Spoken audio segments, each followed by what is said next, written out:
Hello there. Welcome to the program. My name is Denis T. I'm reaching you from our studio in Abuja. And our guest today is an eminent scientist, someone you will love to meet. And it can be argued that, but for the period, the kind of season that we are now regarding the COVID pandemic, the issue that our guest today superintends over is perhaps the most trending scientific issue on the continent of Africa as we speak, but for COVID.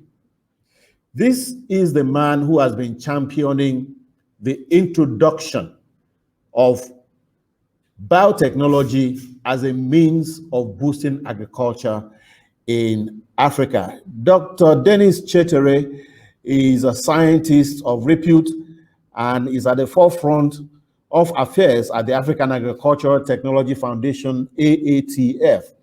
And he has been delivering great results which will impact smallholder farmers on the continent. He's a geneticist and a plant breeder. He holds a PhD from Ohio State University in the USA. He has an MSc from the United Kingdom, and he has also served as the Director General of Uganda's National Agricultural Research Organization, NARO. He did all those before coming over to the present assignment, where, as I said, he has been delivering fantastic results. Dr. Denis Kyetere, welcome. Thank you very much, Dylan, for inviting me to be with you on tonight's show. Thank you. So I hope all is well in Nairobi. We are very well, thanks. It's sunny. It's quiet in Abuja today. We thank God for that. Good. Now, I did say, you have been in AATF 8 or 9 years now. Can you just give us a brief synopsis of the experience before we go into the several details? Thank you very much, Dylan. Indeed, I've been at AATF for 9 years. AATF itself is a 17-year-old organization, so that is about half of the years I've been here.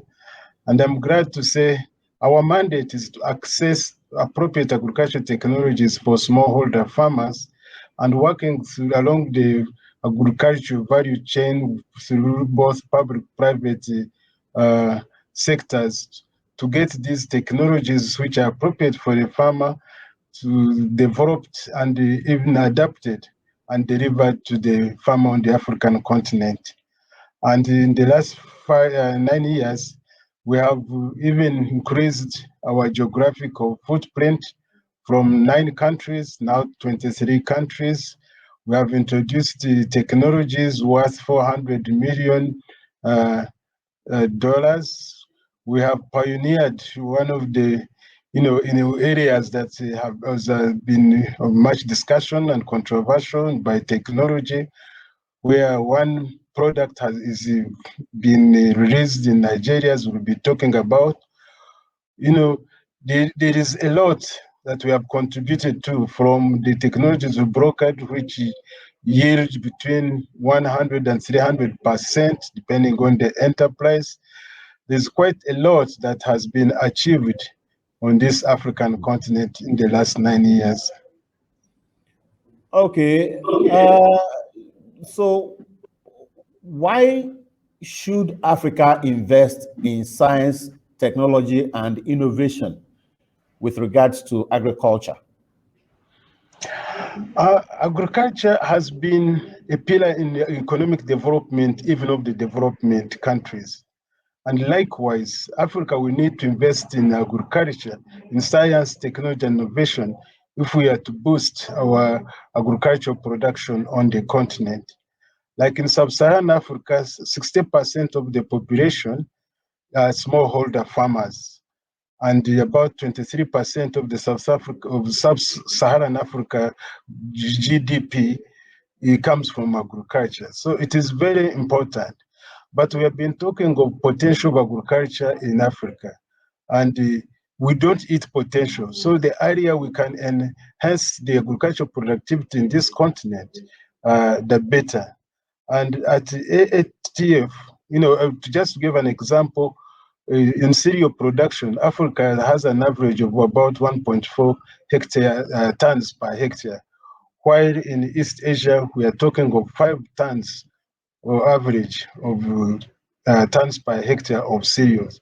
So that's a huge difference. That's a big production gap, and we need to minimize this gap. And at AATF, we believe that in investing new farming technology in Africa, from better seeds to digital tools to machinery, is the best opportunity we have in transforming African agriculture into an engine of economic growth that will bring benefits beyond the farmer. And indeed, the farmers can make incredible progress and have shown it, but they lack, tools, technologies, and know-how in order to become more profitable and productive. And this is where AATF strength comes in accessing appropriate technologies, working both through public-private sectors and get them delivered to the African farmer to improve our nutrition and food security and contribute to better livelihoods on the continent. You put it so succinctly, we cannot eat potentials. Yes. We need technology to translate potentials to actual results. Now, you're correct. The technology that you are superintending over in the last few years that you have led AATF, there are some kind of results that we would say that you have achieved. I live in Nigeria, and in Nigeria now, the PBR cowpea has been released, and it's creating all kinds of excitement as we speak. Now, tell us, how did you manage to do this? How did AATF support the realization of cowpea? I mean, this is one of the technologies that may help us to translate potentials to actuality. Thank you. Let's reflect on the importance of cowpea, especially in Africa. Worldwide, it is grown about to 12.5 million hectares, and about 98% of this is in Africa, which we can see almost all the production is in Africa. But the yield is so low. We are talking of 3 million tons. Nigeria alone harvests about 3.7 million hectares annually, but still there's deficiency of cowpea in the system. Cowpea is both, contributes both nutrition and food security to the farming community. It is a livestock fodder and as well as a cash crop. In fact, about 200 million people in West Africa consume cowpea on a daily basis. So this is a very important crop in Africa. But one of the production challenges is an insect pest called the pod borer insect. In the scientific word, is called the Vitrata, Mamaruca vitrata, but I'll call it the pod borer. This can cause up to 90% potential yield of the cowpea. So after the scientists on the African continent having tried all the conventional ways and failed to control it, they approached AATF. They approached AATF, why? Because the mandate of AATF to access appropriate technologies and negotiate for them and for royalty free in this case of the cowpea, of which we did. We accessed the cowpea, negotiated them royalty free from a private company, and then worked through the public and private sectors to get it to go through the product development process. And this is where Nigeria has done a great job, where the scientists under the leadership of the Agricultural Research Council of Nigeria and the Institute of Cultural Research have developed the cowpea resistant to this pod borer. And this pod borer reduces the spraying in a cropping season from 6 to 8 to 2 sprays in a cropping season. It yields about 2 tons, while once the farmers have been accessing, it is just about a third of a ton per hectare. And by reducing the spraying, that means even contributes to the better health from these exposed, herbicides and chemicals. So it has been a great journey, and we are proud that the AATF has brokered this partnership both at international and country level to see that at least Nigeria has released it. We cannot stop there, but to thank the scientists in Nigeria under the principal investigator, Professor Ishaku. We also need to thank the government of Nigeria, which gave an enabling environment for these scientists to do their research and development work up to the releasing it to the farmers. And we are looking forward to making a difference in cowpea production on this continent. If I may ask, there are several other crops too that are germane. I mean, yes, cowpea is big here. So is maize all across the country. East Africa, West Africa, maize is very important. And I do understand that you are also working in that respect. How soon do we expect results as far as maize is concerned? Actually, we are looking at, even at Nigeria very soon to be, in the final stages of raising maize. We work with South Africa, which has been the forefront on the African continent of where the products of the partnerships of insect-resistant and drought-tolerant maize have been released. Nigeria is now part of it. We are looking at Ethiopia and at Kenya to have these products, the new varieties that are drought and insect protected varieties released not sooner than anticipated.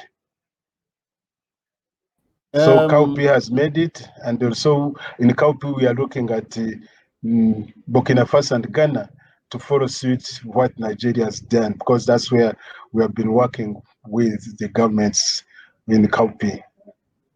Okay, so Nigeria, Burkina Faso, Ghana, they should be expecting, this PBR cowpea. Yeah, Nigeria is already ahead; it has released it, but we are looking at the Ghana and Burkina Faso. And Burkina Faso. All right. Yes. I mean, but apart from this kind of biotechnology, there are also actual mechanization issues.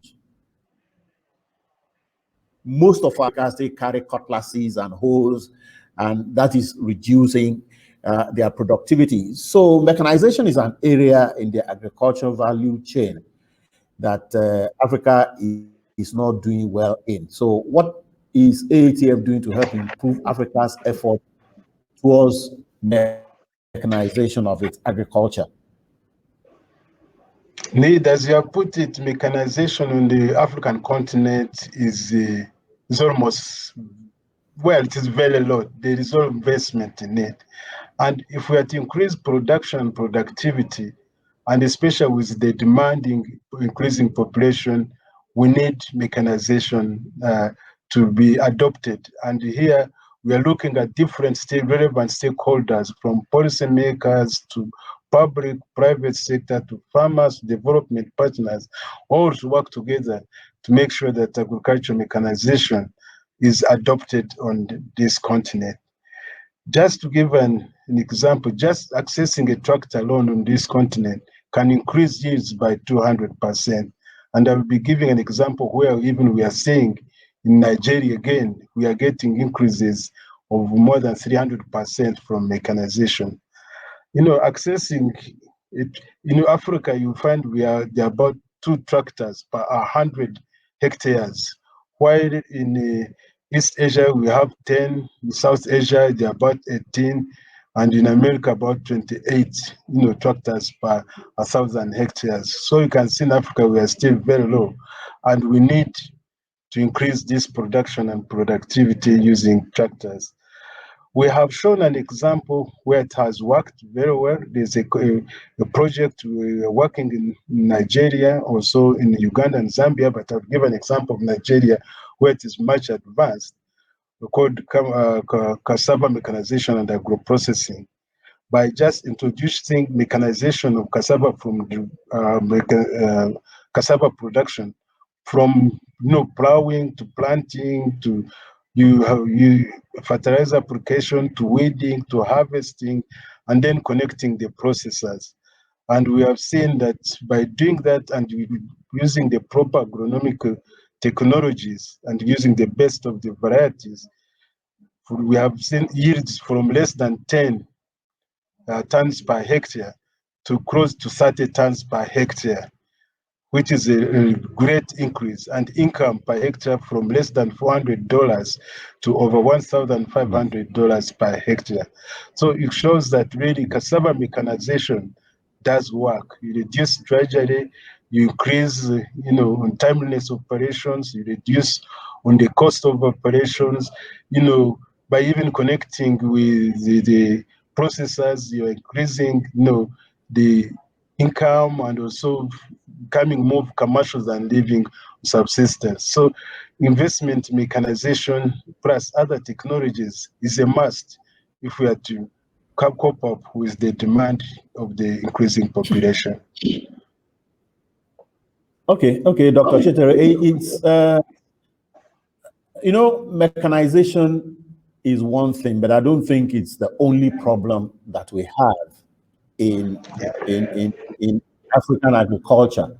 We have a practice where what we grow this year, we just put a bit of it. Next planting season, we plant the same, with the same kind of inheriting the same problems from generation of planting to another. Whereas in other places, there are organized modern seed systems that we also don't have in Africa. Are you doing anything in that respect? Oh, yes. In fact, without a good seed system, part of it starts with a good quality seed. Without good quality seed, then you have not started on the right footing in the food system value chain. We are doing quite a number of things in this area. First of all, in East Africa, we have we developed a company called Core Basic Seed Company, where its work is to produce foundation seed. In the food system, one of the lacking areas is the good quality seed that comes from the breeders. It has to be multiplied to a stage to be a foundation seed and then taken to the companies called certified seed, who multiply it more and then avail it to the farmer. But that stage in between, the middle there, has been a missing gap, and in a number of small medium seed companies do not have the capacity and the capability to manage that system, the production of foundation seed. So we have a company in East Africa and for East and Southern Africa called Basic Seed Company. We are also now working with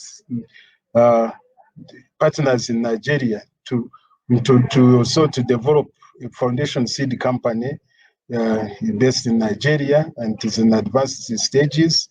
We are also working with CORAF in West Africa, on the harmonization of seed regulations, so that you can have harmonized seed regulations across the member states of ECOWAS, where it will be easy to adopt the improved seed. They don't have to go through all testing goes throughout when it is in the same ecological zones, and this will help in the provision of better quality seed in West Africa too. So there's quite good progress being made, working again in partnership with the relevant institutions in West Africa. And we hope this will catalyze the seed systems in West Africa too. Okay. Now, about this level of sensitivity, really, because part of the controversies that this new technology has been going through, especially here in Nigeria, is that, all these things that you're doing to the seed system may affect biodiversity, affect cultural practices and things like that. Can you just, give us some, expert, as far as this is concerned? Why is this organized seed system, why is it better than the previous system that we have been using? That have, one thing is that if you have to increase your production productivity, you need good inputs, and there have been these challenges on this in the world. Now we are talking of climate change. There have been pests and diseases. There is soil fertility. We have been working on our soils. We need to improve on it. There are quite a number of biological and non-biological constraints that affect production. And this is where the use of good quality seed comes in very essential, because quality seed comes from breeders who have bred varieties that are resistant to the pests and diseases, as we talked of the cowpea, that can stand some of the droughts, like some of the partnerships we're working on drought tolerant and insect protected maize. So that at least in the long run, you have increased production, not only for home consumption, but also for sale, and also improve on the livelihoods of the farmers who are in the farming community. So it is very essential that we have improved varieties that can stand the present weather vagaries and other challenging pests and non-pests, challenges. Okay. One area that I think the AATF has succeeded is the fact that in many areas of the world, in Europe and in other places, the introduction of these biotechnology tools come with a whole lot of controversies. Yes, we are having controversies here, but it's not bad enough to actually consume the technology we are introducing, like it's doing everywhere else. How did you manage this sensitive aspect of your work? Yes, one of our programs we have is called OFAB, Open Forum on Agriculture by Technology, and we are in 7 countries now, from Nigeria to Burkina Faso to Ghana to Ethiopia to Kenya, Tanzania. Yes, and we, excuse me, and we are looking at other countries also. But here, this is a platform where national scientists discuss with national policy makers, regulators, private sector, civil societies, farmers, they discuss, the use of science, especially the use of biotechnology as a tool in agricultural development, and how they should be regulated.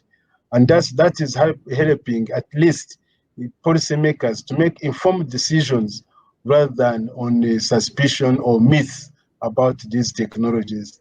So it's one area that we have been contributing to.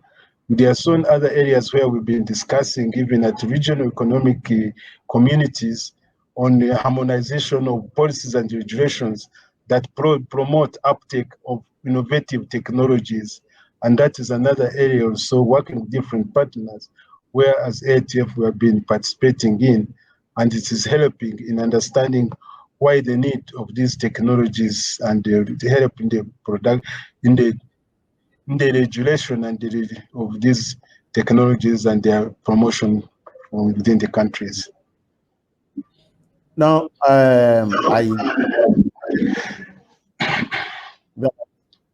when you talk about relevant trending science on the continent, we would have been talking about biotechnology, and that was what we were talking about. All of a sudden, the pandemic now came up. So, in the context of the ongoing COVID-19 pandemic, how has your organization been able to support farmers to cope? Yeah, it is very unfortunate this pandemic came in, and it has affected the whole world, not Africa alone, both on the whole social and economic areas, and it's very unfortunate. We have lost lives. So we stand with all the people who have been affected one way or another. But as an organization, we have had to adjust to make sure that we have business continuity. And in one of the areas is have to change plans and programs and start working virtually. Now conducting meetings virtually, holding even some of the field activities virtually. And as they say, at every dark cloud, there is a silver lining. We have even developed some of the digital tools, and I will give an example of our tool we developed in AgriDrive, which is we've been using in the cassava mechanization and agro-processing, where even we have one of our partners in Nigeria called Hello Tractors.